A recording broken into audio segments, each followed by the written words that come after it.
आर्य समाज बस्ती के स्वर्ण जयंती कार्यक्रम के अवसर पर जिला आर्य उप प्रतिनिधि सभा बस्ती के प्रधान शिव प्रकाश आर्य जी, महामंत्री दिल्ली आर्य प्रतिनिधि सभा श्री विनय आर्य जी, प्रदेश सरकार में मेरे सहयोगी मंत्री और बस्ती के प्रभारी मंत्री श्री राकेश सचान जी, विधान परिषद सदस्य श्री सुभाष यदुवंशी जी, भारतीय जनता पार्टी के क्षेत्रीय अध्यक्ष श्री सहजानंद राय जी,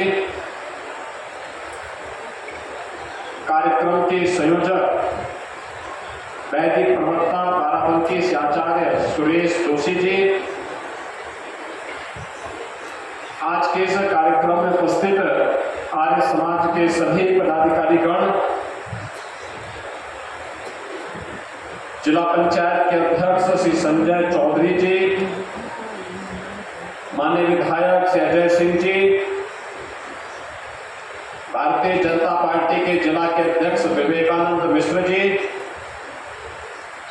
और उपस्थित सभी भाइयों बहनों, आर्य समाज बस्ती को 50 वर्ष की अपनी एक शानदार यात्रा के लिए हृदय से बधाई देते हुए आप सबके प्रति मैं अपनी शुभकामनाएं देता हूं।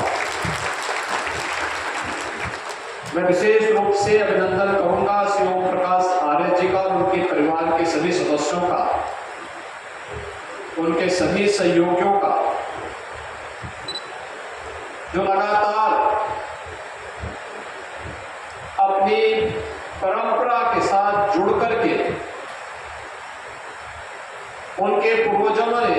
आर्य समाज बस्ती की स्थापना में योगदान दिया था और उन्होंने अपनी पैतृक परंपरा का निर्वहन करते हुए लगातार वे कार्यक्रम को आगे बढ़ाते रहे और मुझे बस्ती में किसी एक कार्यक्रम में सबसे पहली बार 1995 में आने का अवसर प्राप्त हुआ था। यही आर्य समाज बस्ती के कार्यक्रम में शिव प्रकाश जी के ही कार्यक्रम में आने का अवसर प्राप्त हुआ। अब अनुमान करिए 1995 संभवतः गोरखपुर से बाहर मेरा पहली बार जाना हो रहा था किसी सार्वजनिक कार्यक्रमों में, और उनमें से बस्ती का आर्य समाज का कार्यक्रम भी था। आज कितने वर्ष हो गए हैं, लगभग 28 वर्ष भी बाद भी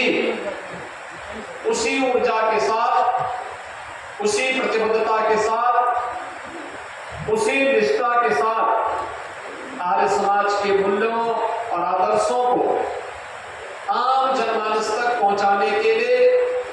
श्री ओम प्रकाश आर्य जी के द्वारा निरंतर प्रयास किया जा रहा है, आगे बढ़ाया जा रहा है। अपनी व्यक्तिगत पारिवारिक समस्याओं को दरकिनार करते हुए एक पिता के लिए सबसे कठिन समय होता है जब वह अपने कोई जवान पुत्र को खो दे, लेकिन उससे उभरते हुए महर्षि दयानंद सरस्वती के मार्गों का अनुसरण करते हुए उन्होंने आर्य समाज के लिए जो योगदान दिया है, जो योगदान कर रहे हैं, वो अत्यंत अभिनंदनीय है और सराहनीय है। भाइयों बहनों, आदरणीय प्रधानमंत्री जी ने कुछ दिन पूर्व देश की राजधानी दिल्ली से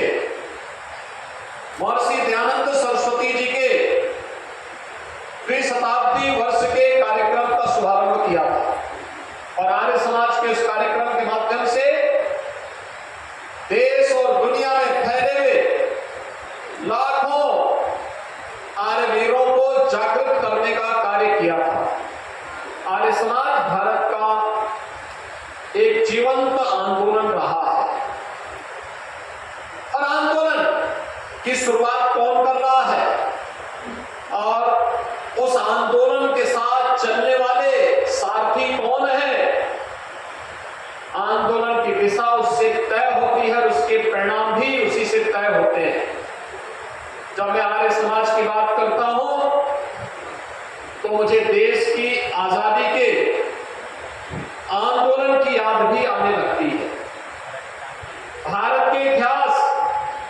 का स्मरण होने लगता है। हम जब आर्य समाज की बात करते हैं, एक उस कालखंड में निर्भीकता के साथ कार्य करना कितना कठिन रहा होगा। जब ब्रिटिशर के द्वारा, अंग्रेजों के द्वारा भारत के अंदर तुष्टीकरण की नीतियों को थोपने का कार्य हो रहा होगा और तब आर्य समाज वैदिक धर्म की बात कर रहा हो, चारों वेदों की बात कर रहा हो, कितना कठिन रहा होगा। एक तरफ मुगल कालखंड में वे धर्मांतरण के अनैतिक कार्यों को और ब्रिटिश कालखंड में वे धर्मांतरण के अनैतिक कार्यों को जवाब घर वापसी के कार्यक्रम के माध्यम से जब आर्य समाज दे रहा होगा, कितना कठिन रहा होगा। छुआछूत के खिलाफ एक अभियान चलाने का कितना कठोर निर्णय उस समय रहा होगा, जिसको समाज ने स्वीकार किया और देखते ही देखते भारत का एक बड़ा भूभाग, यहां तक कि आप चले जाइए कराची तक,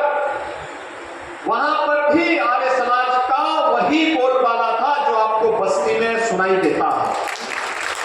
भाइयों बहनों, शिक्षा के क्षेत्र में हमें शिक्षा को संस्कारों के साथ